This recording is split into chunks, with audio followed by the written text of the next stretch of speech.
m'appelle François Enfield de la ferme aux Petits Oignons à Mont-Tremblant dans les Laurentides. Je suis copropriétaire de la ferme depuis 2005. On a démarré la ferme à partir de rien, en location pendant 5 ans. On a ensuite réussi à acheter en 2010. On emploie maintenant une vingtaine de personnes pour la production de 70 légumes différents, produits pour la vente directe aux consommateurs. Le Canada est considéré comme le 6e marché en importance pour les produits biologiques dans le monde. C'est une opportunité à saisir pour les producteurs agricoles canadiens. Il y a néanmoins des obstacles à surmonter, dont assurer une rentabilité aux producteurs agricoles qui font la conversion vers la production biologique.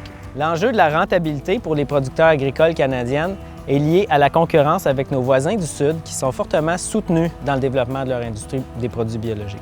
Donc, dans le but de développer l'industrie des produits biologiques, les producteurs demandent aux candidats des différents partis de soutenir davantage l'agriculture biologique en instaurant un système de partage des coûts de la certification, de soutenir davantage la recherche et le transfert technologique en agriculture biologique et d'assurer le financement de la révision de la norme biologique.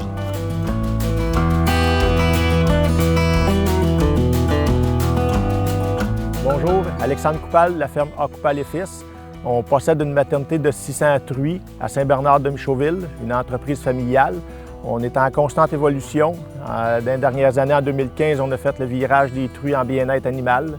Dans les dernières années, il y a beaucoup de pression sociétale auprès des producteurs pour qu'il y ait des normes de bien-être, pour qu'il y ait différents programmes qui soient mis de l'avant, qui sont très importants.